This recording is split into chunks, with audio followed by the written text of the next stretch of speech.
अस्सलाम वालेकुम। मैं हूं मोहम्मद नईम और आप देख रहे हैं मोहम्मद नईम यूट्यूब चैनल। जी हाँ दोस्तों, आज मैं आपको बताऊंगा कि HEC नीड बेस्ड स्कॉलरशिप में अप्लाई कैसे करते हैं और कौन अहल होगा और क्या प्रोसेस है, क्या हमें यूनिवर्सिटी में डॉक्यूमेंट्स देने होंगे, क्या हमारा इंटरव्यू लिया जाएगा।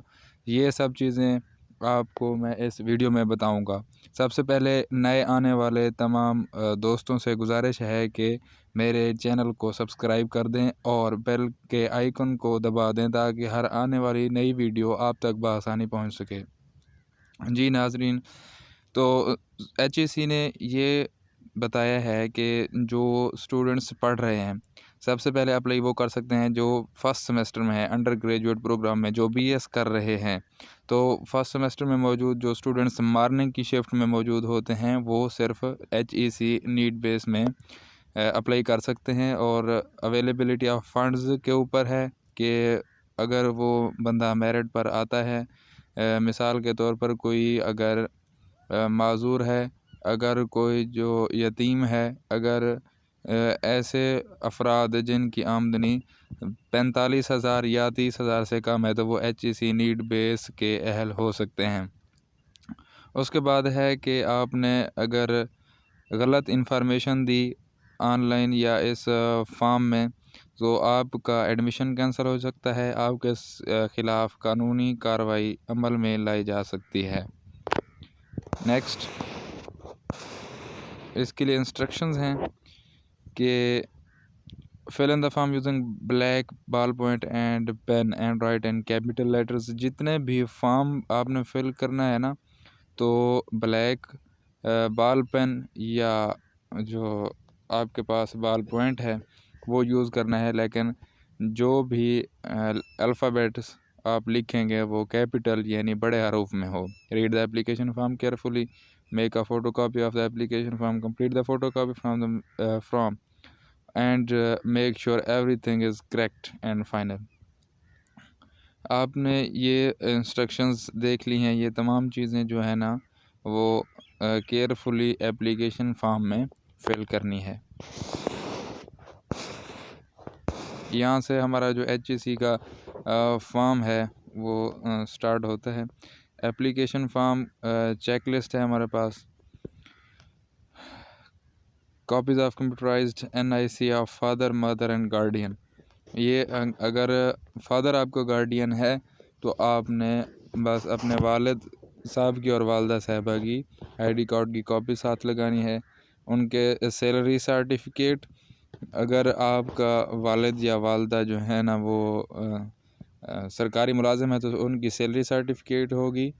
अगर आप कोई फार्मर हैं, एग्रीकल्चरल लैंड के साथ वाबस्ता हैं, या कोई ऐसा कारोबार है जो निजी है और उसकी आमदनी इस तरह से नहीं है कि आप सैलरी स्लिप दे सकें, तो उसमें आप इनकम सर्टिफिकेट बनवाएंगे अपने चेयरमैन से या किसी जो नंबरदार है, काउंसलर है आपके यूनियन काउंसिल का, वहाँ से वो सैलरी स्लिप बनाकर आप यहाँ जमा करवाएंगे। Next, copies of last 6 months utility bills, जो आपने उसमें से इन बिल्स की जो यूटिलिटी बिल्स हैं उनकी कॉपीज से जमा करवानी होगी। इलेक्ट्रिसिटी है, गैस है, टेलीफोन है, वाटर है।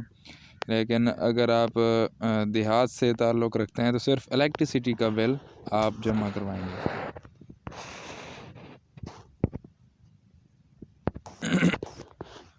पॉइंट नंबर 4, 5 और 6 और 7 आप पढ़ लेंगे कि अटेस्टेड कॉपी अगर रेंट की है और जो आपके बहन भाई पढ़ रहे हैं उनकी फ़ी की डिटेल और अपनी फ़ी की डिटेल्स, और पिछले अगर कोई स्कॉलरशिप आप लेते रहे हैं तो भी उसकी डिटेल दें। और स्टेटमेंट ऑफ पर्पस से मुराद ये है कि आपने HEC नीड बेस में अप्लाई जो किया है, आप किस तरह से अपने आप को अहल समझ रहे हैं। मिसाल के तौर पर आपकी आमदनी कम है, आप खुदा ना करे माज़ूर हैं, या आप यतीम हैं, तो ये 3 पर्पज़ हो सकते हैं। Take the section when completed personal and family information. ये ऊपर वाले जो इंफॉर्मेशन दी है तो वो ये कह रहा है कि आपने किस तरह, मतलब आपकी कंप्लीट हो गई है, तो ये आपने तमाम चीज़ें जो है ना राइट टिक कर देनी है।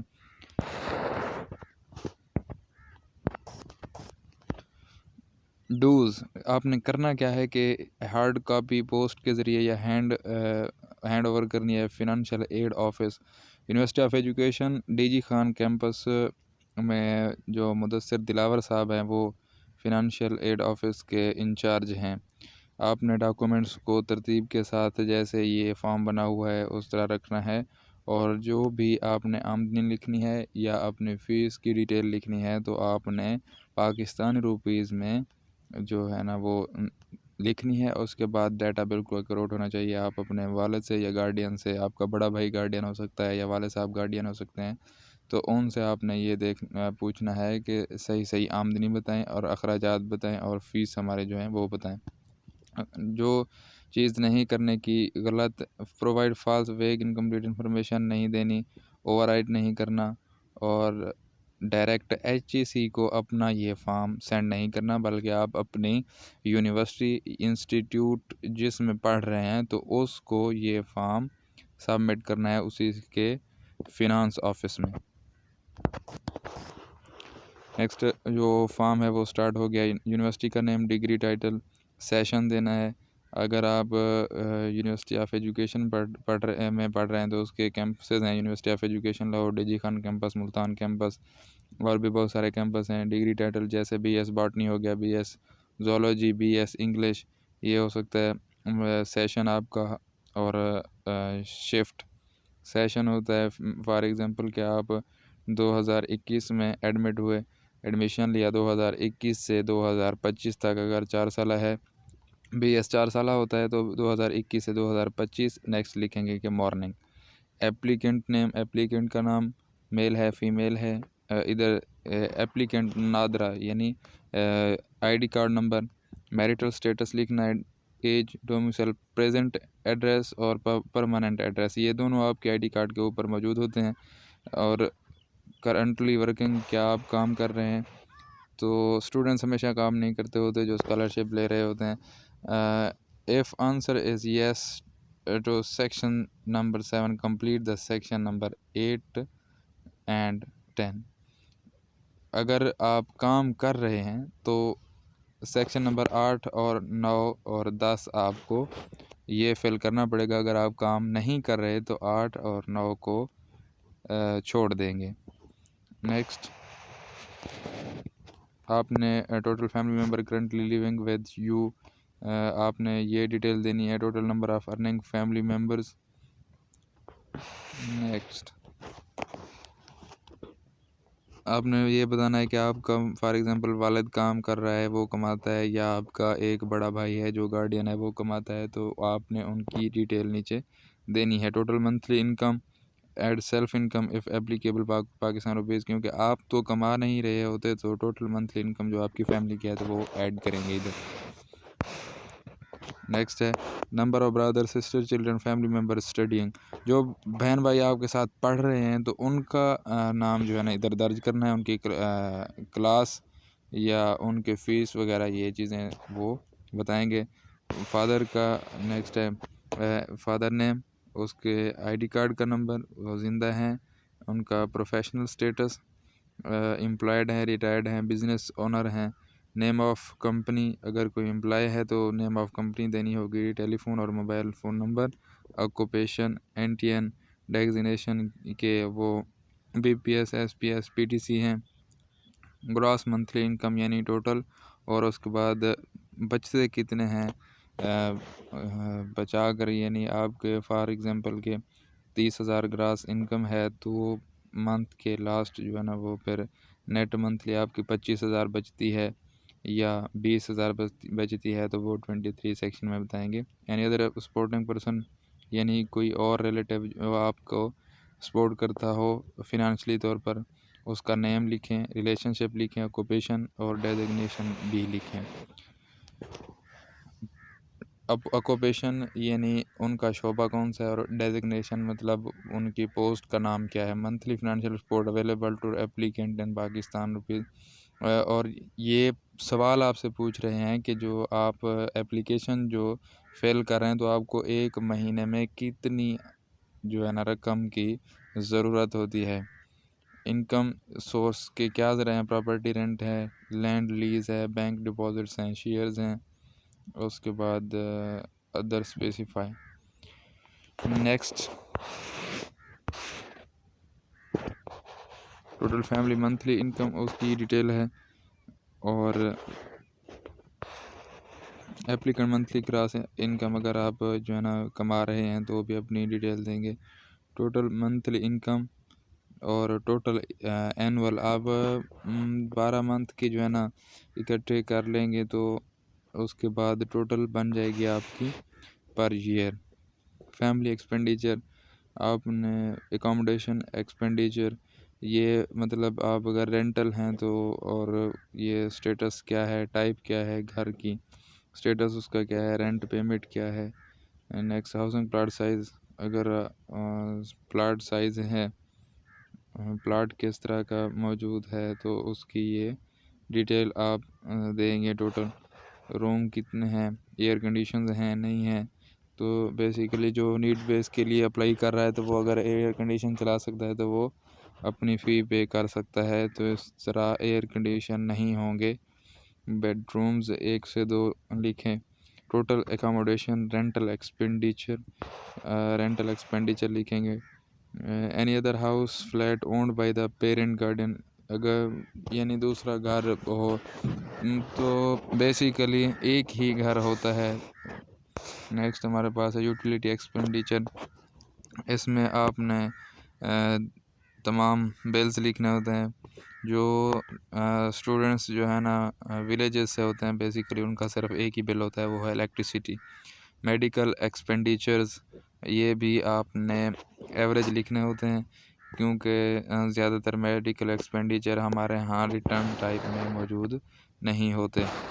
टोटल मंथली इनकम और टोटल मंथली एक्सपेंडिचर, ये आपके फैमिली हो गए मेडिकल एक्सपेंडिचर और incomes. Next, net annual disposable income.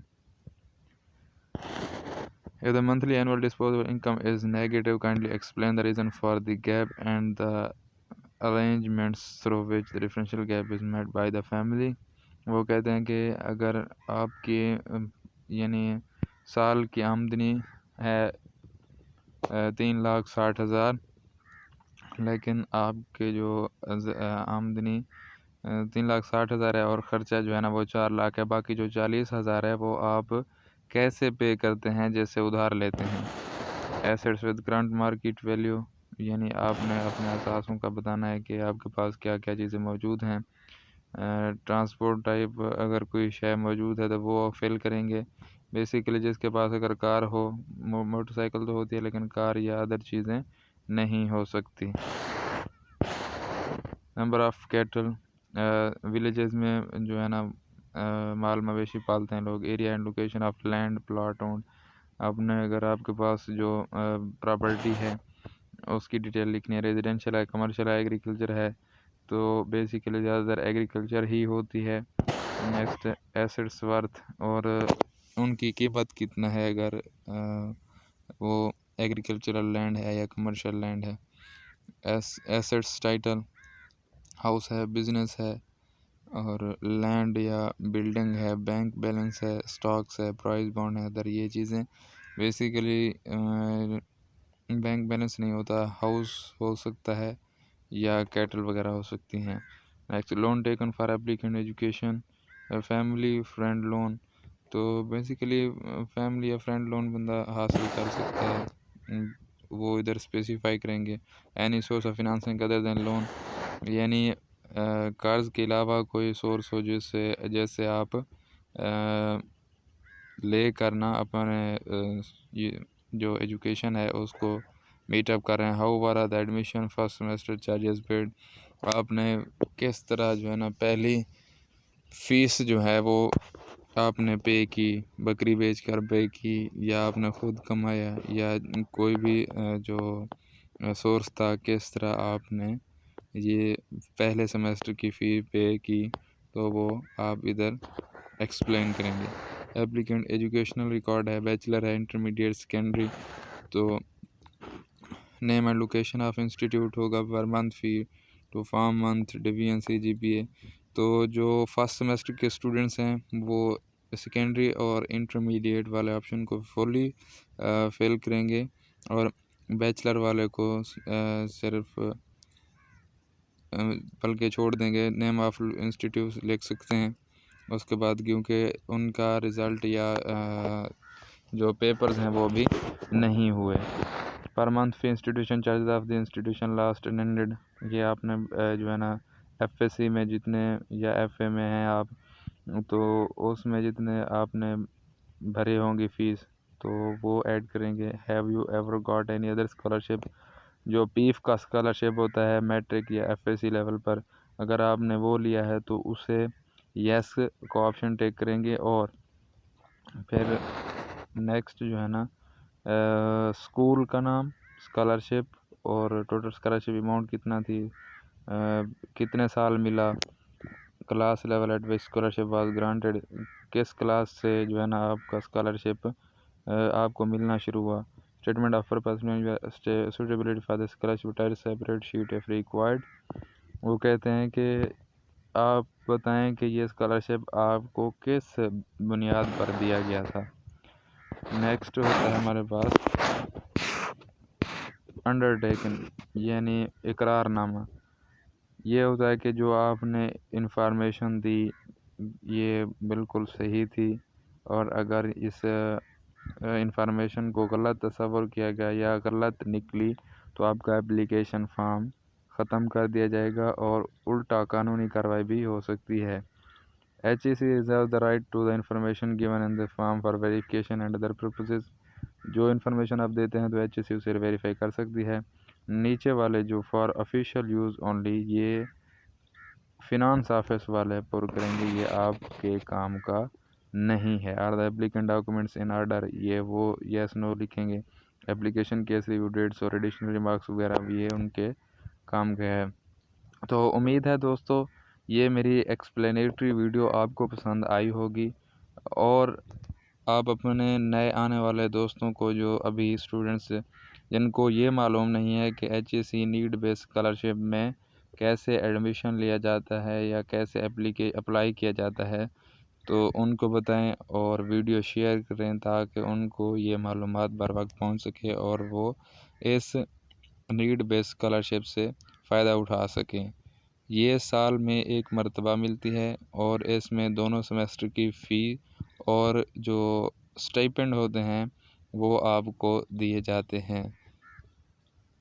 जाते जाते चैनल्स को सब्सक्राइब लाजमी करें, वीडियो को लाइक करें और दोस्तों के साथ शेयर करें। Thank you very much.